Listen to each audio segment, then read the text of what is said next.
Hi everyone, नमस्कार दोस्तों।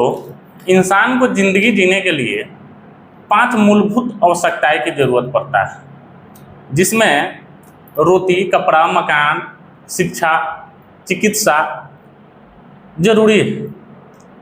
छठा भी मुझे लग रहा है कि एक रोजगार भी बहुत ज़रूरी है, कि इसके बिना भी ज़िंदगी जीना मुश्किल है। दोस्त, आज इस साल मैंने 2024 में हम लोगों ने 78वां स्वतंत्रता दिवस मनाया है।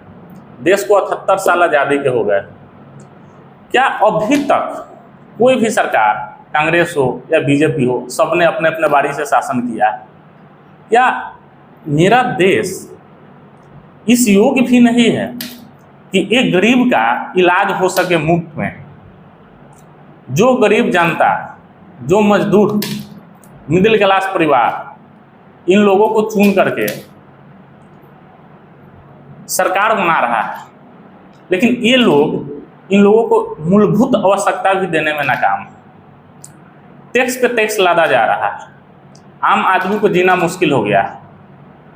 हर एक इंसान, पहले एक समय था कि सिर्फ जो कमा रहा था वही टैक्स दे रहा था सरकार को, लेकिन आज के डेट में ये स्थिति बन गई है कि आप कमाओ या नहीं कमाओ, भले ही आपका इनकम शून्य हो, आप बेरोजगार हो, आप किसी अपने माता पिता पे आश्रित हो, अपने भाई पे आश्रित हो, लेकिन आपको टैक्स देना है, इंडिया में सांस लेना है। आप जो भी खा पी रहे हैं, खाने पीने वाले चीज़ है, हर चीज़ पे आपको टैक्स देना है।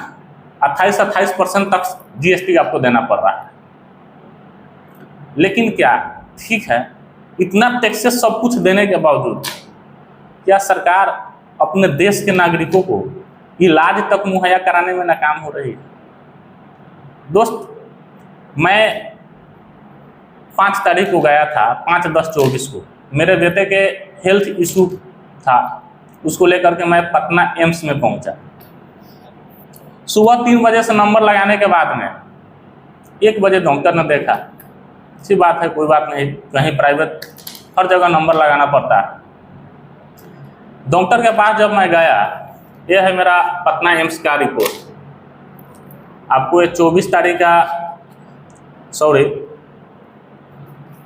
5 तारीख का डॉक्टर का मोहर लगा हुआ। डॉक्टर के पास में गए, डॉक्टर ने जांच लिखा। जांच में एक MRI लिखा गया कि आपको MRI कराना होगा। अच्छी बात है।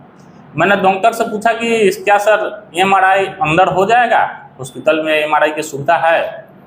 तो डॉक्टर ने मुझे बताया कि हाँ, MRI तो की सुविधा तो है, लेकिन आपका नंबर 1.5 से 2 साल के बाद आएगा।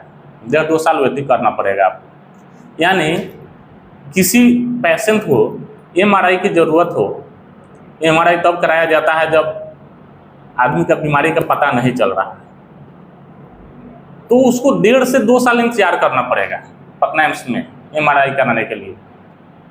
नहीं, आपको 1.5-2 साल बीमार अवस्था में जीना या मरना पड़ेगा, या तो शायद मर जाना पड़ेगा रिपोर्ट के लिए। तो मैं बाहर से जा कर के, ये रहा मेरा MRI रिपोर्ट।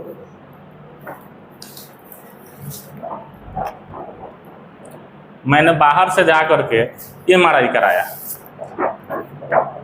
इसकी चार्ज 10,000 रुपये है। इसकी चार्ज जो है बाहर में 10,000 रुपया है।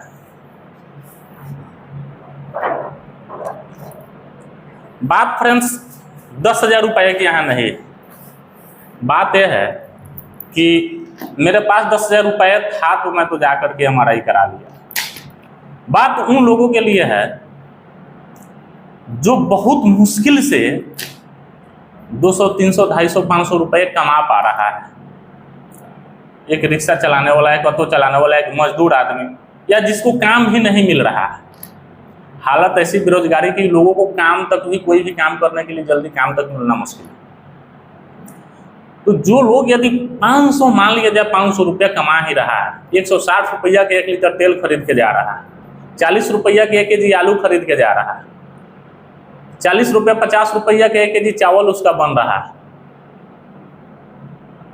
तो क्या घर में यदि बुजुर्ग माता पिता है, उनकी दावा चल रहा है।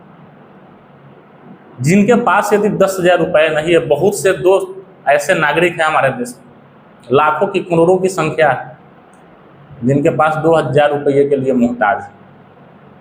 क्या उनको अपने बिहार में इलाज कराने के लिए 2 साल इंतजार करना पड़ेगा या मरना पड़ेगा? कितनी शर्म की बात है। हम लोग चांद पे तो जा पहुँचे हैं, लेकिन हमारे देश की सरकार, कोई भी सरकार हो, कांग्रेस हो, बीजेपी हो, मैं किसी एक सरकार की टारगेट नहीं कर रहा हूँ, लेकिन जो वर्तमान में है उसी से सवाल पूछा जाएगा। क्या अपने जनता को, देश के गरीब मजदूर को एक इलाज तक मुहैया कराने में नाकाम है?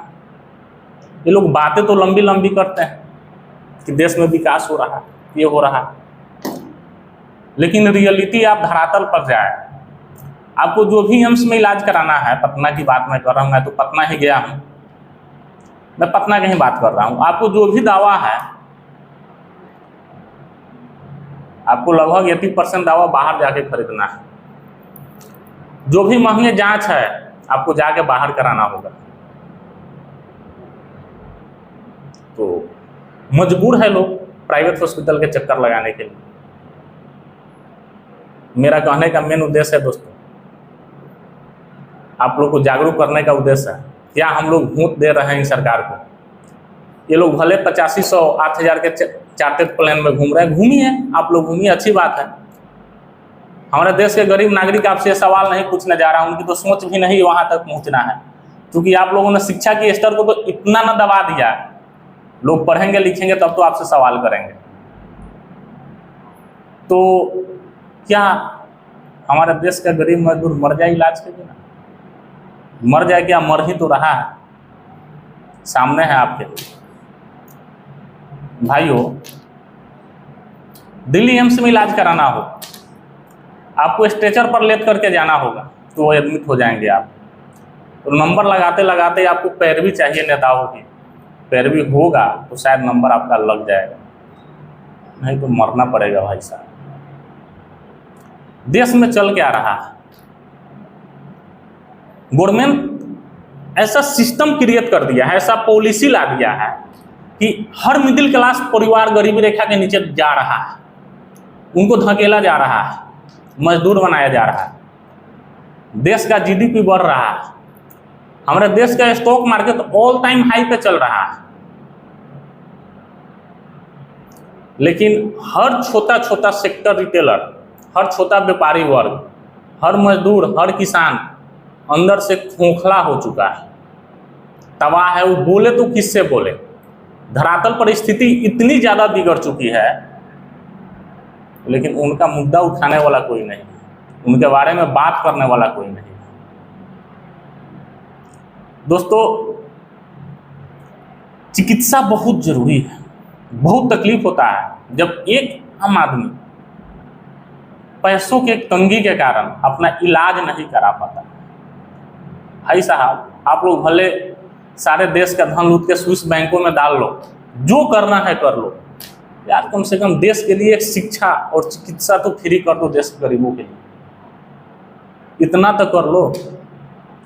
टैक्स तो आप सबसे ले रहे हो, ऐसा तो है नहीं कि हमारे देश का गरीब नागरिक आपको टैक्स नहीं दे रहा है, दे रहा है। जो खा पी रहा है, गरीब भी तो खा ही रहा है, जैसे खा रहा है, भले उसको नमक रोटी ही मिले तो नमक पे भी आप टैक्स ले रहे हो,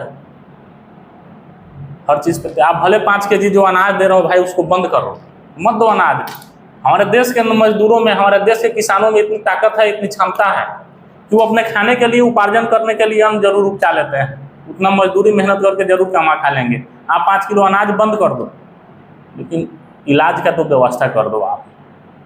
दोस्तों, बहुत दुख होता है कि हम लोग आज़ादी का 78वां महोत्सव मना लिए, लेकिन हमारे देश में एक चिकित्सा का व्यवस्था इतनी जर्जर हालत बनी हुई है, जो भी सरकार आ रहा है सब नाकाम है, सब लूटने में लगा हुआ है, बर्बाद हो रहा है मिडिल क्लास परिवार।